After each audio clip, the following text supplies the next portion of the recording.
Hopefully they got it together. Okay, I'm getting ready to go live. Okay. Good morning, good morning, good morning, and welcome back. Welcome back, y'all. We are still on this Free Texas campaign, the voices from behind the walls, y'all. And I am the queen of collaborations, Angela Thomas Smith, affectionately known across these social media platforms. If you will, share this in your circle of influence. I tell you, I've had two amazing guests on so far, and I don't care what you think. Yes, I think that they are amazing because we are fearfully and wonderfully made in his image, not man's image, but his image. So, yes, I have had some amazing guests that have really poured out their focus on today. That word focus, hope, rock, and life. I'm telling you, you have the power to speak life. According to Proverbs 18 and 21, you have that power in your tongue. So, what will you speak? Will you speak life or death? I'm telling you, I'm speaking life and I'm sharing that. Remember, you have to be the change that you desire to see in this world because nothing is dropping out of the sky. It's time for you to catch up with your destiny. Today, I have Mr. Who I have. Hola. Introduce yourself. Okay. Welcome, welcome, welcome. My name is Orlando Reyes. TDC number is 01796916, and I'm currently incarcerated at the Connolly Unit in Kennedy, Texas. I'm serving a 50-year aggravated sentence for indecency with a child, and I am actually innocent of the crime that I was accused of.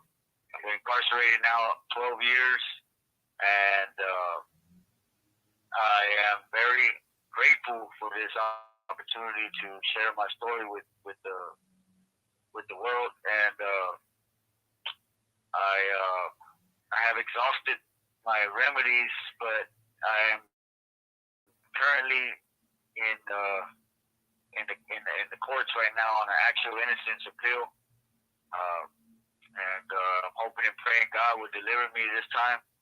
Uh, I'm seeking help from the outside world. It's been hard down here, and I believe that God opens doors, and this is one of the avenues that He's opening for me. He's allowing me to share my story. Grateful, feel blessed, confident. It's been hard down here these 12 years. I only got support from my mom, who's 75 years old, suffering from diabetes and cirrhosis of the liver. So things, I don't have much support, and financially only she's the only one. She's struggling herself, living off a Social Security check, trying to pay her own bills. That's pretty much my story, and I just hoping that someone will have compassion and reach out to me. I'm seeking support from every angle, whether it just be a letter of encouragement, financial support if possible, just someone that will be there by my side and help me in this journey that I'm going through. That's basically it. So I have a couple questions that I would like to ask. Um, I know you said that you are incarcerated and you are innocent. So how do you end up in prison with a 50 plus year sentence if you Well, are innocent? Please tell the yeah, people how you ended up in this situation. yeah. Well, as I was going to court on this case, uh, I was offered a 9-year plea bargain and a $20,000 pretrial bond. And usually in these type of cases, I was originally charged with aggravated sexual assault of a child. Usually in these cases, the bond is very high, especially when they know they have strong evidence to convict. Uh, it wasn't like that in my case. I was offered a $20,000 very low bond. I got out without a monitor. Offered a 9-year plea bargain. Didn't take it. The DA was very upset when I refused the plea bargain, and she automatically told the judge at that moment, like, Judge, we had a 9-year plea bargain on the table, but that's no longer on the table, Your Honor. And you could see the anger in her voice. You could hear the anger in her voice. You could see the anger in her face. And, she was really messed up about that. So when I didn't take it, I'm out on pretrial bond now about 2.5 months now, and I go to a docket call, and they charge me with 2 other counts. They charge me with indecency with a child, and then another indecency. So as this goes on, she takes me outside the courtroom into another room with my lawyer present, and she's like, I just want to let you know that you need to sign this last plea bargain. She was offering me 15 years at that time. She says, if you don't sign, I'm very good friends with the judge, and she will side with me, and I'm going to ask for life. So you can see the vindictiveness coming from her, because I didn't want to sign that plea bargain, so she's very upset now. So long story short, I refused that one too, and I say, I'm telling you from day one, I am innocent, and I'm sticking with that, and I'm not signing any plea bargain. I thought I made that very clear with you. So she gets in her feelings, she gets upset. Of course, I get upset too. Things are very stressful at the moment, going through a lot with my family. I'm looking at my lawyer like, man, what's going on, man? Like, do you hear the words that are coming out of this woman's mouth, man? She's crazy, man. She wants to hang me. And the whole time he's just looking down. You could tell I don't know what happened. His whole demeanor just changed, because he was like adamant about trying to get me out, really adamant about fighting my case. All of a sudden, his whole demeanor changed. It's like he just started giving up. He wasn't even putting any effort towards fighting my case.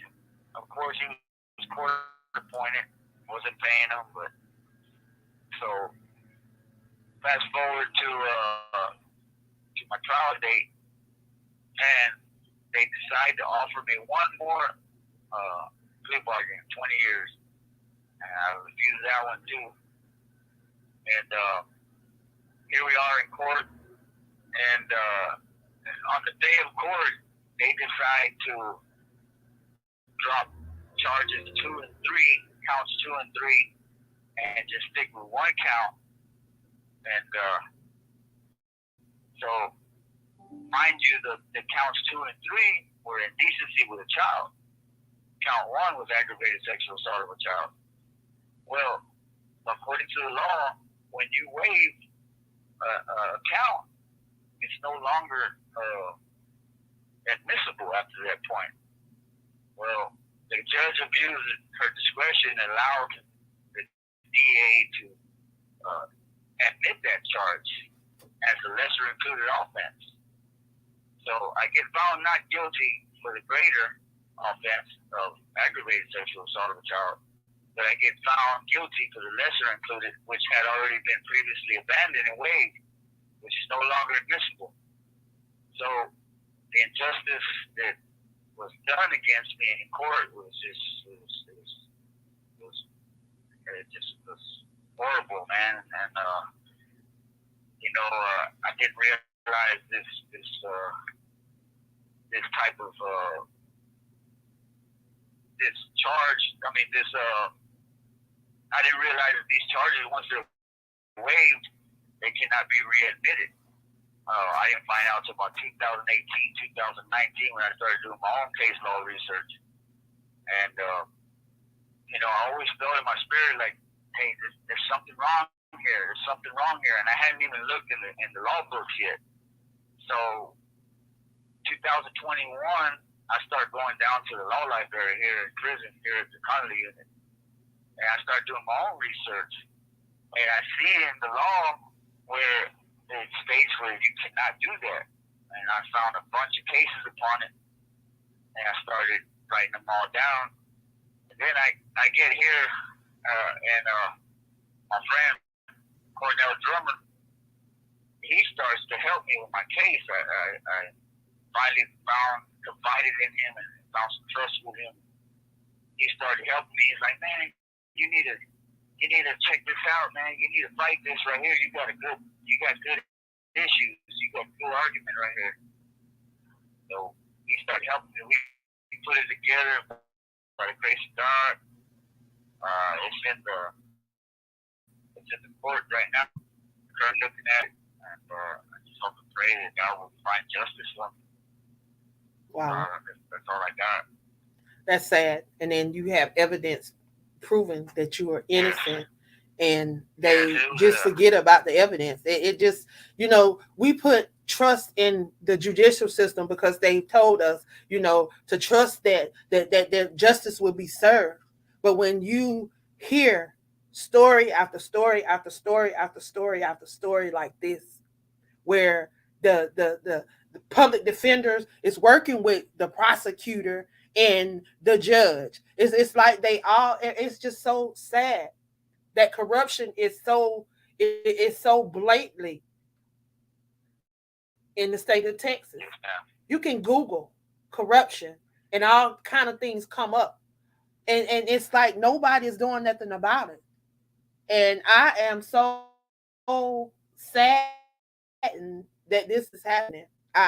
We're going to be praying for you, and hopefully that they will open those doors and you will be able to walk free, because it's sad that you have been incarcerated now, 12 years? You've missed 12 years of your life because of individuals that have power wanting to throw around their power. It all for money, because it all boils down to them money. That's what it all boils down to. They're willing to put people in prison because they know that for every bed that they fill, they get money behind that. And then they getting money under the table for working with these judges, for working with these prosecutors. It's sad. It's sad that people have to lose their life. People lose family members and relationships behind going to prison. Wow. What has this journey been like for you these last 12 years? How has your family life been? I mean, because I know it can't be good when you're accused of something. People are always looking at you sideways. They gonna look at you sideways. You can say you didn't do it. You can plead your innocence, but people gonna look at you sideways. And until these lawyers and judges and people declare you innocent, they can still, no matter how much you say you innocent, they're not gonna believe it until those people say that you're innocent. So what has this been like for you? Oh, it's been so rough. It's been a lot of heartache, a lot of grief. I lost my dad in 2013. I got incarcerated in 2012. I lost my dad 2013, a year later. That was rough. I lost a relationship with my ex. She stayed down with me for about 6.5 years, and then she just got lonely. She just couldn't deal with it anymore. It was too overwhelming for her. And that was rough because she was supporting me too in every which way. And, then I had to rely on my mom, and, that was rough too because, like I said, she works on an income, and she's up in age, and she's sick. So it's been real rough. I shed a lot of tears for the first 5 years. I remember crying. I cry out to God like I've lost count. You know what I mean? It was a lot of pain I was dealing with. No one really understood my situation. And then it's like you say, you can declare your innocence and you can tell people, but, especially down here dealing with the prison environment and the mindset of the people down here, they're not really trying to hear that, and they don't really believe that anyone's innocent in prison, And I was I'm guilty of the same thing. I used to think the same thing until it happened to me. And then I realized, man, there are innocent people in prison. And it's been very, very painful. If it wasn't for my relationship with God and Jesus Christ, I don't know where I'd be right now. He's been my rock, and he's the one that's allowed me to stand strong and persevere through these hard times. And he's actually given me a hope and a future. So I'm just so thankful for my relationship with God. I continue day in and day out to try to just draw closer to God and stay in His presence. You know, He just gives me a peace that surpasses all understanding, even in the midst of my chaos and my troubles and my struggles. And I just thank God I haven't lost my mind down here. You know, because there's been times where I felt like I was about to lose my mind. You know, you don't see any light at the end of the tunnel. You know, no one really believes you. No one really wants to help you. You know, you're crying out, you're pleading for help. And, you know, it seems like people just don't understand until they're in your shoes, actually going through what you're going through. You know, during my case, there was a lot of, it was just hearsay. It was a hearsay case, you know. There was no evidence whatsoever. Wasn't able to be pointed out directly in the courtroom. She accused another person of doing it. Just a whole bunch of discrepancies in the court and in the trial, and just a lot of corruption. You know, they manipulated the charge, and the judge abusing her discretion, allowing the DA to get inadmissible count that had already been waived and abandoned. You know, so I was found not guilty for the greater, the lesser, but you cannot admit the lesser included offense because it had already been waived and abandoned. So according to the law, that's void. It's no longer admissible. So there was a lot of injustice. It was just it's amazing how they get away with these things. Then you come down here and you got to fight for your own, and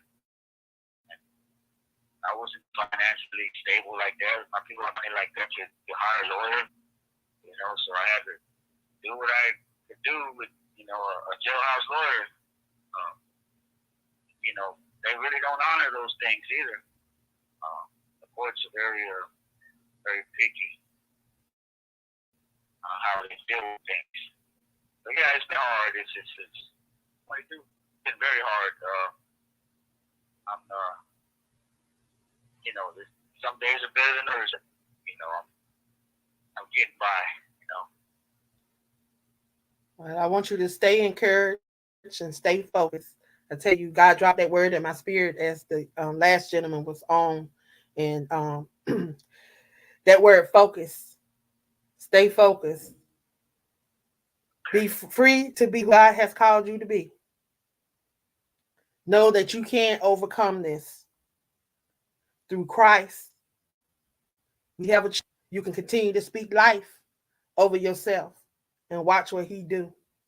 Understand who and what you are in Him and be a servant. Stay focused. And I will be praying for you. Hope that those doors will swing open soon for you. And I want to thank you for stopping by and being a voice. Thank you for being the change that you desire to see in this world. Because if you don't speak up, nobody else will. So thank you. Is there anything that you would like to leave with the people on today? Yes, I would just like to encourage anyone who's been falsely accused and falsely imprisoned that has been doing X amount of years behind bars or just lost loved ones and hurting inside. I want to encourage you to stay strong. Keep your relationship with God number one, first and foremost. Keep your head up. Keep thinking positive. Keep speaking life. Keep believing. Never lose your faith in God because all things are possible to those who believe in Him. And He will turn your situation around. He will open new doors and new avenues to voice, to give you a voice, to share your experience with others. And when that opportunity does arise, I hope and pray that you will take the initiative to come forth and speak your story, share your story with the world, because the world needs to know about the injustice and the corruption that's going on in the judicial system here in Texas, and not only here in Texas, but nationwide. Your voice is much needed, so just stay strong, stay encouraged, and keep your faith in God. And I would like to thank you once again, ma'am, for the opportunity that you gave me as a platform to reach people that are hurting with my same situation, that are going through the same struggle that I'm going through. And I'm just very grateful. And I hope and pray that you will continue what you're doing. You're doing a good thing. Just keep up the good work. Thank you very much. Thank you. You have a great day. Okay, you too. I want you guys that are tuned in to share this in your circle of influence. You never know what the next person may be in need of. There's that you never know who may be wrongfully incarcerated. You may be free. You may be free. But you may end up behind prison wall tomorrow for something that you did not do. So do not sit quietly. When you see something, do something about it, y'all. Because we have to be the change that we desire to see in this world. So definitely, I thank you guys for tuning in on today. I have one more show coming up. We're going to go live at 12:30. So I got to jump off and jump on over there. So y'all follow me on over there. One more. I told y'all every Monday, Tuesday, and Wednesday, I'm going to be bringing you the Free Texas campaign, Voices from Behind the Wall, because we are the change that we desire to see. See you in a few, y'all. Okay. Let me see if I can get this other guy right now. Why is you talking?